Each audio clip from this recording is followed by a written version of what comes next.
வீடியோக்குள்ள போறதுக்கு முன்னாடி சேனலை சப்ஸ்கிரைப் பண்ணுங்க. மறக்காம பக்கத்துல இருக்கிற பெல் பட்டனை பிரஸ் பண்ணுங்க. Welcome to Selvapriya's kitchen. மணத்தக்காளி கீரை கூட்டு எப்படி செய்யறதுன்னு பார்க்கலாம். மணத்தக்காளி கீரையை நான் பறிச்சு வச்சிருக்கேன்.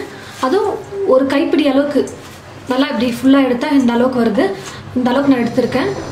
பாசிப்பருப்பு நான் எடுத்திருக்கிற கீரைக்கு 50 கிராம் எடுத்திருக்கேன். எடுத்து ஒரு 1/4 மணி நேரம் நல்லா ஊற வச்சு எடுத்து வச்சிருக்கேன். நீங்கள் மணத்தக்காளி கீரையை ஒரு 2-3 கைப்பிடி அளவு எடுத்தீங்கன்னா ஒரு 100 கிராம் பாசிப்பருப்பு போட்டுக்கோங்க. பாசிப்பருப்பை குக்கரில் போட்டு நான் வேக வச்சுக்கிறேன். கொஞ்சமாக தண்ணி ஊற்றிக்கலாம், நிறையா ஊற்ற வேண்டாம்.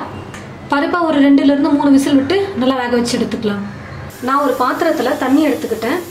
அதை ஸ்டவ் மேலே வச்சுட்டேன். ரொம்ப அதிகமாக தண்ணி வைக்காதீங்க, கொஞ்சமாக தண்ணி வைங்க. நான் கீரையை நல்லா அலசிட்டு அதை கொஞ்சம் கட் பண்ணி வச்சுருக்கேன். இப்போ அந்த கீரையை தண்ணியில் போட்டுடலாம். கீரையை வேக வைக்கணும். நம்ம அந்த வேக வச்சுட்டு தண்ணியை எடுக்கக்கூடாது. அதனால தண்ணியை ரொம்ப அதிகமாக வைக்காம கீரை நல்லா முழுகிற அளவுக்கு நீங்கள் வச்சிங்கன்னா போதும். கீரை வேக வேக கொஞ்சம் கம்மியாயிடும் கீரையோட சைஸு. அதனால் தண்ணி ரொம்ப நிறைய வைக்காதீங்க. ரொம்ப தண்ணி நிறைய ஊற்றி வச்சுட்டோம்னா கூட்டு ரொம்ப தண்ணி ஆகிடும். மணத்தக்காளி கீரை வேக கொஞ்சம் லேட் ஆகும். அதனால் கொஞ்சம் நல்லா வேக வச்சுக்கலாம். கீரை வேக வைக்கும் போது பிளேட்லாம் போட்டு மூடக்கூடாது, அப்படியே தான் நம்ம வேக வைக்கணும்.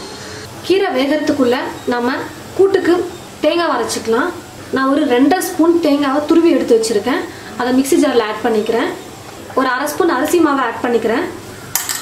நீங்கள் அரிசி மாவும் போட்டுக்கலாம், அப்படி இல்லைனா பொட்டுக்கடலை கூட நீங்கள் போட்டுக்கலாம். நான் அரிசி மாவு போட்டுக்கிறேன். கூட்டு நல்லா கொஞ்சம் திக்காக நல்லாயிருக்கும், பார்க்க சூப்பராக. அதனால் நான் அரிசி மாவு ஆட் பண்ணியிருக்கேன். இப்போ இதை கொஞ்சமாக தண்ணி ஊற்றி நல்லா அரைச்சிக்கலாம். கீரை 3/4 பாகத்துக்கு வெந்துருச்சு. இப்போ நம்ம ஒரு 1/4 ஸ்பூன் மஞ்சள் பொடி போட்டுக்கிறேன். கூட்டுக்கு தேவையான அளவுக்கு உப்பு போட்டுக்கிறேன். 1 ஸ்பூன் ஃபுல்லாக சாம்பார் பொடி போட்டுக்கிறேன். இப்போ எல்லாத்தையும் நல்லா மிக்ஸ் பண்ணி விட்டுடலாம். மசாலா எல்லாம் போட்டதுக்கப்புறம் ஒரு 5 நிமிஷம் நல்லா குக் பண்ணால் போதும். கீரையும் வெந்துடும், இந்த மசாலாவோட பச்சை வாசனையும் போயிடும்.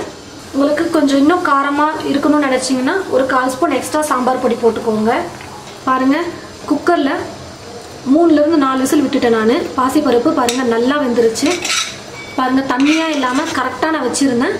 அதனால் ரொம்ப கட்டியாக நல்லா வெந்திருக்கு. கீரை 5 மினிட்ஸ் நல்லா குக் ஆகிடுச்சு. நம்ம போட்ட மசாலாவோட பச்சை வாசனையும் நல்லா போயிட்டு நல்லா ஃப்ளேவர் வர ஆரம்பிச்சிடுச்சு. இப்போ நம்ம என்ன பண்ணலாம்னா குக்கரில் வேக வச்சிருக்கிற பாசிப்பருப்பை இதில் போட்டுடலாம். நான் அதிகமாக தண்ணியை ஊற்றாமல் நல்லா திக்காக அப்படியே நல்லா வேக வச்சு எடுத்து வச்சுருக்கேன். இப்போ இதை நல்லா மிக்ஸ் பண்ணி விட்டுடலாம் கீரையோடு சேர்த்து. கீரையை நல்லா நீங்கள் பொடியாக கட் பண்ணிக்கோங்க. நான் ஓரளவுக்கு தான் பொடியாக கட் பண்ணேன். நீங்கள் இன்னும் நல்லா பொடியாக கட் பண்ணிங்கன்னா இன்னும் நல்லா மிக்ஸ் ஆகிடும் பருப்போடு சேர்ந்து கீரை. நான் நல்லா மிக்ஸ் பண்ணிவிட்டு இப்போ பருப்போடு சேர்ந்து ஒரு 2 மினிட்ஸ் நல்லா குக் ஆகினா போதும். நல்லா குக் பண்ணிக்கலாம். ஒரு 2 நிமிஷம் நல்லா குக் ஆகிடுச்சு. இப்போ நான் தேங்காவையும் அரிசி மாவையும் போட்டு நான் மிக்சியில் அரைச்சி எடுத்து வச்சுருக்கேன். அந்த விழுதை இப்போ நம்ம இதில் ஊற்றிடலாம். தேங்காய் விழுதை ஊற்றி 1 நிமிஷம் குக் பண்ணுங்க. 1 நிமிஷம் குக் பண்ணால் போதும். நம்ம ஸ்டவ் ஆஃப் பண்ணிக்கலாம். 1 நிமிஷம் நல்லா குக் ஆகிடுச்சு. இப்போ நம்ம ஸ்டவ் ஆஃப் பண்ணிடலாம். இப்போ நம்ம மணத்தக்காளி கீரை கூட்டை தாளிச்சிக்கலாம். ஸ்டவ் மேலே நான் ஒரு கடாய் வச்சுருக்கேன். இந்த கடாயில் ஒரு 2 ஸ்பூன் எண்ணெய் ஆட் பண்ணிக்கிறேன். எண்ணெய் நல்லா காஞ்சதும் கடுகு நல்லா பொரிச்சதும் ஒரு 1/4 ஸ்பூன் சீரகம் போட்டுக்கிறேன். அது கூடவே ஒரு 1/2 ஸ்பூன் உளுத்தம்பருப்பு, ஒரு 8 சின்ன வெங்காயம் எடுத்து நல்லா பொடியாக கட் பண்ணி வச்சுருக்கேன். இப்போது சின்ன வெங்காயத்தையும் நம்ம கடாயில் போட்டுடலாம். நல்லா வதக்கிக்கலாம். வெங்காயத்தை நான் நல்லா வதக்கிட்டேன். இப்போது இதே ஸ்டவ் மேலே ஆஃப் பண்ணாமல் கூட்டு வச்சுட்டு கூட்டுக்குள்ளே நான் வதக்கின வெங்காயத்தை நான் போட்டுக்கிறேன். இப்போ எல்லாத்தையும் சேர்த்து நல்லா மிக்ஸ் பண்ணிவிட்டு நம்ம ஸ்டவ் ஆஃப் பண்ணிக்கலாம். நல்லா மிக்ஸ் பண்ணிவிட்டு இப்போ நான் ஸ்டவ் ஆஃப் பண்ணிடுறேன். பாருங்கள், மணத்தக்காளி கீரை கூட்டு ரெடி ஆகிடுச்சு. கண்டிப்பாக இது போல் நீங்களும் மணத்தக்காளி கீரை கூட்டை செஞ்சு பாருங்கள். எல்லாருக்கும் ரொம்ப பிடிக்கும். இதை ட்ரை பண்ணி பார்த்துட்டு எப்படி இருக்குன்னு கமெண்ட் பாக்ஸில் கமெண்ட் பண்ணுங்கள். மற்றவங்களும் பார்க்கணும்னு நினச்சிங்கன்னா ஷேர் பண்ணுங்கள். மறக்காமல் இந்த சேனலை சப்ஸ்கிரைப் பண்ணுங்கள். தேங்க்யூ.